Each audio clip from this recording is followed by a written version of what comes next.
team as a cast of characters? Are you the Magnificent Seven? Are you the Goonies? Are you the Outsiders? Who are you together? We all want to be a part of a team, and just name that team. You could be the mighty accounts payable crew. You could be the samurai safety professionals. I don't know. You got to think about who we are together. And I love the idea of team building, and you don't have to go out and make t-shirts. I mean, if you want to, go for it. But really starting to think about the quality and characteristics of who we are together. You can transform your leadership style to meet today's demands by embracing this we before me mentality. And what I've discovered with a lot of managers who are working in business is they really do want to have a we focused leadership style, but they're often too busy and they don't take the time to get organized. So I'm going to teach you how in just 5 simple steps that you can really prioritize your team, which is going to change the way you go about work, and it's going to really change the tone and the warmth of your team environment. Are you ready? You gonna go with me? Okay, let's talk about practice number 1. I want you to spend some time thinking about your strategic relationships. Who you report to, who you dotted line to, who your peers are, your team, of course, those direct reports that you have. Really, they'll think about the most important people connected to your success, and maybe even to the people who could derail your success. Like, you might discover that they're the same people. But before you begin really focusing on this we mentality, really understand the key players in this cast of the play and story that you're building in your working world. It's going to make a really big difference, because you're going to understand that really you need to be spending more time with some people, less time with others, and it's going to allow you to take this precious resource of your time that I know you have and really think about making key investments in the people around you. So right there, practice number 1 to be we before me is really think about where you got to put your time investment. It is your most valuable resource in this working world. So, okay, you got that down. Now let's talk then about step number 2, and this is your team. I want you, before you even thinking about building a team identity, I really want you to think about the administration connected to how you engage your team. What I've learned is that many managers meet and connect with their team on a when I get to it basis. And what that means for your team is they get to experience you very inconsistently. And that's not good. You need to have consistency with your engagement. It helps them feel safe.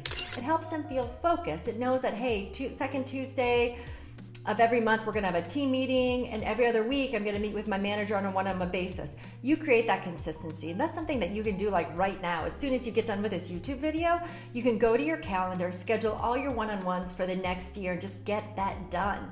Same with your group. When you get all your team members together, really, really important. And also with administration, what's the agenda like? Having a consistent agenda just allows you to be more predictable. And it takes the mystery out of your future meetings. Tim Ferriss has a really great thought around making one decision that eliminates 1,000 decisions. And that's just one thing you can do. So establishing when you're going to meet and what those agendas are going to be just takes the mystery and all the stress and the headache out of work in the future. Easy, right? So number 1 again, know who your strategic relationships are. And number 2, get the admin out of the way so you can really start building up engagement. Also, to put this we before me mentality into place, I want you to think about your team as a cast of characters. Are you the Magnificent Seven? Are you the Goonies? Are you the Outsiders? Who are you together? We all want to be a part of a team, and just name that team. You could be the mighty accounts payable crew. You could be the samurai safety professionals. I don't know. You got to think about who we are together. And I love the idea of team building, and you don't have to go out and make t-shirts. I mean, if you want to, go for it.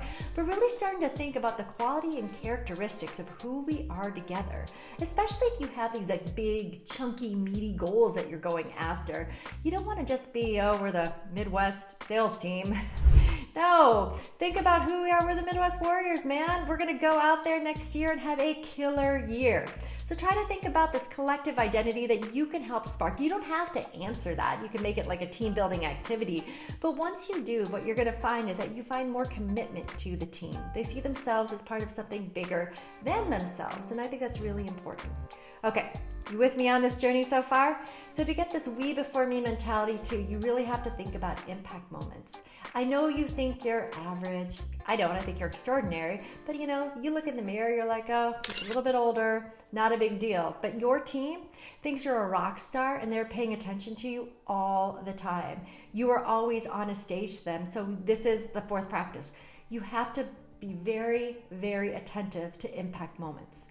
Impact moments is when your thought leadership and your ideas are on display, or maybe, hey, you're just on display. If you're leaving your office, walking down the hall, walking to a new part of the building, people are going to be looking at you. They do. They're going to be seeing like what standards you're keeping. What's your demeanor? Do you look worried? Do you look like you're in a hurry? But really just think about these impact moments of how you can set the tone for the room around you. In the Marine Corps, we called this commander's calm. Like you always wanted to have like a command presence, but you had to recognize that you set the tone for others to follow, and you don't want to show off being panicked or in a flurry or disorganized. No, you got to set the tone. Again, you are a big deal. Remind yourself that the next time you look in the mirror, that people are looking to you for something. So in the hallways, in meetings, just really think about that's the stage that you're on, and you want to make sure you set the right example. So now we get to the fifth practice that we're here to talk about, to have this me before, I'm going to say that again, we before me mentality. And that is just constantly remind your team where you're going. In the busyness of life, in the busyness of work, we often forget our why, our vision, our direction. So think about every week reminding your team why we're here, where we're going, what it is that we're doing, so they don't forget how critical their role plays in the entire team's success. So there we have it, friends. 5 ways you can transform your leadership style by adopting this we before me mentality. It's starting with strategic relationships, getting your team administration done, like getting all those appointments and all those agendas scheduled. It's having a team identity, figuring out who we are together, being mindful of your impact moments, and finally, never forgetting that you're the person who can help share where we're going together. I would love to hear your additional tips. So what I'd love for you to do, if you have additional ways that you can bring a sense of team and connection to, and engagement to your work environment, put them in the comments below. I want to hear them. And also don't forget, subscribe to the actual Angie YouTube channel. I look forward to staying engaged. I go live every week, and hopefully we can continue to grow and develop each other on this amazing journey called life. See you soon.